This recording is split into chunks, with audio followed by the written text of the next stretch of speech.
काश्मीरची जी काही घटना झालेली आहे त्याच्यामध्ये महाराष्ट्रातल्या 6 पर्यटकांचा दुर्दैवी मृत्यू झालेला आहे।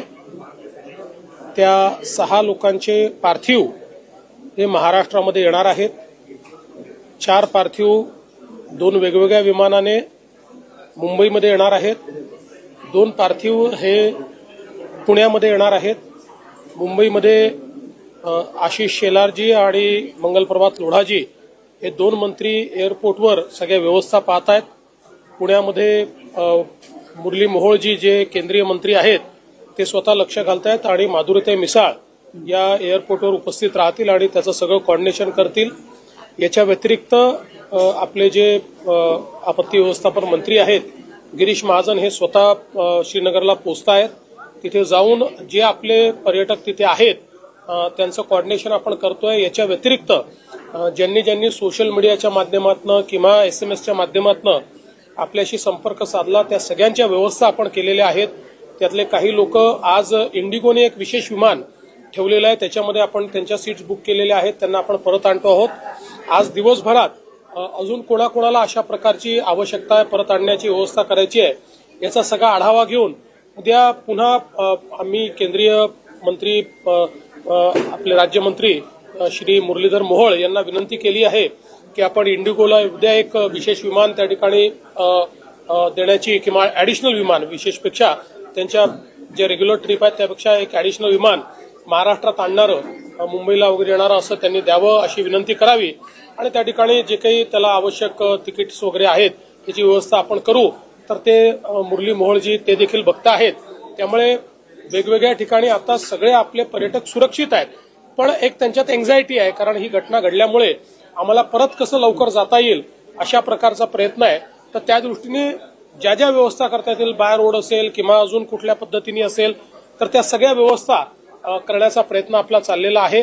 मंत्रालयाचं जे आपलं त्या ठिकाणी आपली जी वॉर रूम आहे किंवा आपत्ती व्यवस्थापन केंद्र आहे त्याही ठिकाणी आपण सगळ्या व्यवस्था आता उभ्या केलेल्या आहेत की ज्या माध्यमातून कोणालाही माहिती द्यायची असेल किंवा घ्यायची असेल तर त्या ठिकाणून घेता येईल। जम्मू काश्मीर तिथली जी काही प्रशासन आहे तेही अतिशय चांगल्या प्रकारे रिस्पॉन्ड करत आहेत। त्यांना आम्ही कुठली गोष्ट विचारली तर तात्काळ त्यांच्याकडनं आम्हाला त्याचं उत्तर मिळतं किंवा ते तशा प्रकारच्या व्यवस्था करतात। जे काही जखमी आहेत त्यांच्यावर उपचार चाललेले आहेत आणि योग्य प्रकारचे उपचार चाललेले आहेत। त्यामुळे जखमींना डॉक्टरांनी परमिट केल्यानंतर इकडे आणण्याची व्यवस्था जी आहे ती आम्ही करू।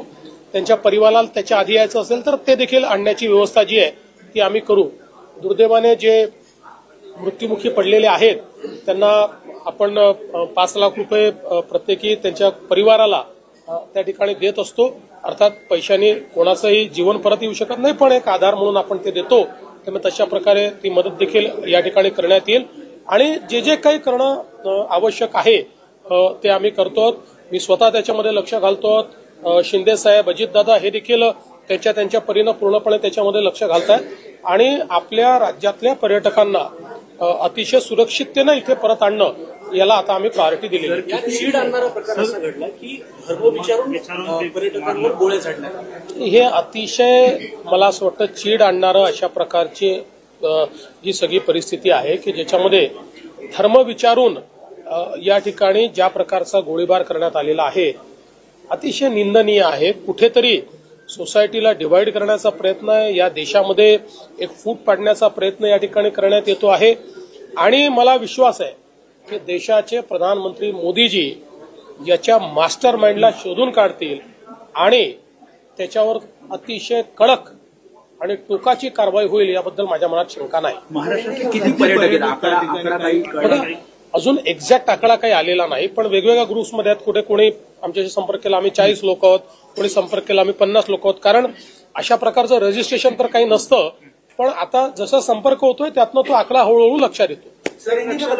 नक्षलवाद्यांच्या विरोधात रोजच कारवाया सुरू आहेत। नक्षल्यांचा बालेकिल्ला म्हणून ओळखला जाणारा गडचिरोली जिल्हा आता स्टील सिटी म्हणून उदयास आलाय। मला असं वाटतं की गडचिरोलीमध्ये एक मोठं परिवर्तन झालेलं आहे। आपण मागच्या काळामध्ये गडचिरोलीमध्ये मायनिंगला परवानगी दिली। पोलीस जे आहेत त्यांना आपण एक प्रकारे पूर्णपणे संरक्षण द्यायला लावलं आणि सस्टेनेबली मायनिंग करायचं आणि लोकल कम्युनिटीला सोबत घेऊन मायनिंग करायचं, यातनं त्या ठिकाणी देशातला सगळ्यात चांगला ओर आपल्याला सापडला. ते मायनिंग सुरू झालं. आता त्याच्यावर आधारित खनिज प्रकल्प त्या ठिकाणी तयार होत आहेत आणि देशाची स्टील सिटी म्हणून, स्टील हब म्हणून आता गडचिरोली प्रस्थापित होत आहे. नक्षलवाद्यांना एक प्रकारे गडचिरोलीने हे दाखवून दिलं की तुमच्या प्रचाराला आम्ही बळी पडणार नाही, तुमच्या दहशतीलाही आम्ही बळी पडणार नाही, आम्ही विकासाकडे जाणार आहोत, हेच गडचिरोलीने दाखवलंय. सर, केंद्र सरकारच्या अखत्यारीत जोपर्यंत काश्मीर होतो तोपर्यंत अशी घटना घडली नव्हती, परंतु कुठेतरी राज्यात सरकार स्थापन झाल्यानंतर ही घटना घडते, असा काही अँगल असू शकतो? मला असं वाटतं की आज त्या संदर्भात बोलणं योग्य नाही आहे. केंद्र सरकार असो की जम्मू काश्मीरचं सरकार असो, आपण सगळे सोबत आहोत. आज ही परिस्थिती जी आहे ती आपल्या लोकांवर, भारतीयांवर झालेला हल्ला आहे. त्यामुळे याच्यामध्ये कुठलंही राजकारण आणण्याचं कारण नाहीये. हे ठीक आहे की केंद्र सरकारकडे किंवा एलजींकडे जोपर्यंत कारभार होता तोपर्यंत अशा प्रकारचे हल्ले होऊ शकलेले नाहीत. पण हा हल्ला जो आहे हा एक प्रकारे भारतीयांवर झालेला हल्ला असल्यामुळे याच्यामध्ये कुठलाही भेद नाहीये. केंद्र सरकार आणि संपूर्ण देश हा जम्मू काश्मीरच्या पाठीशी आहे. स्थानिकांच्या सहभागाबद्दल काय वाटतं? स्थानिकांना आता असं आहे की या संदर्भात माझ्याकडे कुठली अधिकृत माहिती नाही. त्यामुळे ज्या काही तपासी यंत्रणा आहेत या संदर्भातली योग्य माहिती वेळोवेळी आपल्याला उपलब्ध करून देतील. मला माहिती नसताना मी त्याच्यावर बोलणं हे योग्य नाही है. देवेंद्र जी, हिंदी में बता दीजिए जिस तरह से जम्मू कश्मीर में आतंकी हमला हुआ है. देखिए, बहुत ही निंदनीय इस प्रकार का ये हमला हुआ है और मुझे पूरा विश्वास है कि प्रधानमंत्री जी इसके मास्टरमाइंड को ढूंढकर निकालेंगे और इस प्रकार के इरादों को पूरे तरीके से कुचलने का काम इससे पहले भी प्रधानमंत्री जी ने किया है, अब भी करेंगे. ये एक ऐसा प्रयास है कि जो बहुत ही कायराना इस प्रकार का प्रयास है. अभी ये आतंकवादी देख रहे हैं कि इनको जो लगता था कि 370 के हटने के बाद वो लोग जम्मू और कश्मीर में कुछ न कुछ उल्टा सीधा कर पाएंगे, वो कुछ नहीं कर पाए. उल्टा जम्मू कश्मीर का इतना विकास हुआ, इतने बड़े पैमाने पर पर्यटक वहां पर जाने लगे, पर्यटन का व्यवसाय बढ़ा, टूरिस्टों ने वहां की अर्थव्यवस्था को बदल दिया. जम्मू कश्मीर में अलगाववाद की बातें समाप्त हो गई, पत्थरबाजी समाप्त हो गई.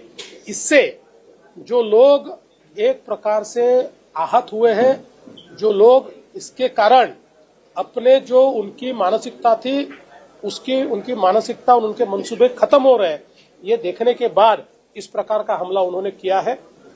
अभी जो महाराष्ट्र के हमारे 6 लोगों की वहां पर मृत्यु हुई है, उनमें से 2 लोगों का पार्थिव पुणे जाएगा, 4 लोगों का पार्थिव मुंबई आएगा. हमारे मिनिस्टर्स को हमने जिम्मेदारी दी है इसका कोऑर्डिनेशन करने की. हमारे जो डिजास्टर मैनेजमेंट के मंत्री हैं गिरीश महाजन जी, वो श्रीनगर अभी कुछ समय में पहुंच जाएंगे. वहां पर जाकर जो हमारे पर्यटक वहां पर अभी अटके हुए हैं या जो लोग वहां पर अभी भी कोई परेशानी का सामना कर रहे हैं, उन सबको महाराष्ट्र में लाने के लिए हम लोग व्यवस्था करेंगे. आज भी इंडिगो ने एक मुंबई के लिए स्पेशल अलग फ्लाइट, एक एडिशनल फ्लाइट मुंबई के लिए, दिल्ली के लिए, अलग अलग भागों के लिए उन्होंने रखी है. उसमें भी हमने कई लोगों को एडजस्ट करवाया है ताकि वो वापस आ पाए और हमारा प्रयास होगा कि ये 1-2 दिनों में सबको हम लोग वापस लेकर आए. देखा जाए तो धर्म पूछ करके लोगों को निशाना बनाया गया, ऐसे में ये चीजें किस तरह से? बहुत ही निंदनीय है कि धर्म पूछकर वहां पर लोगों की हत्या की गई है. एक प्रकार से भारत को डिवाइड करने का ये प्रयास है, भारत में विभाजन तैयार करने का ये प्रयास है. ऐसे प्रयासों को हम लोगों ने फेल करना चाहिए, उसे यशस्वी नहीं होने देना चाहिए और ये जो तत्व है इन तत्वों को कुचलना चाहिए. आर्थिक मदद किस तरह से आती है? देखिए, महाराष्ट्र में जो 6 लोगों की मृत्यु हुई है, हम लोग 5 लाख रुपए हर परिवार को देंगे. Thank you sir.